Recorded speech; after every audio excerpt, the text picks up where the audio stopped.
Kei te piki tonu te tokomaha o ngā whānau e kimi a whināna I te rōpū manaaki tangata I te Salvation Army. Aha kua ngā heitara e mea ana kua pahurike e te wā I heke ai te ohanga, kei te rongo tonu etahi I te whiu. He mātua takitahi a John Doucher I ana kōtiro toko rua.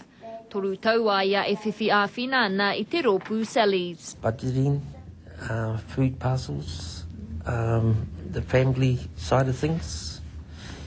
And just a lot of things, really. Just to help us get it all back together. I ai ki te tari o Manukau, e hia kēnei ngā whānau kei te tono mo ngā raurau kai.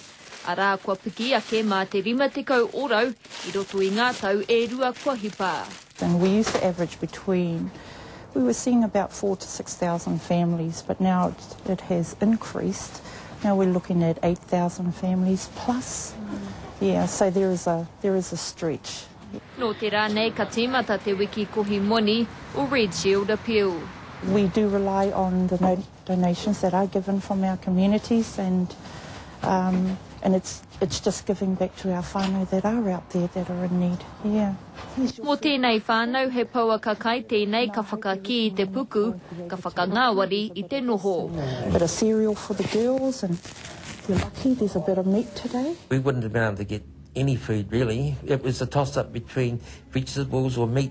No te tainga mai o te hōtoke, kaore kore he ahuatanga tēnei, e kore pea e heke iho. All right then, well take care and go well.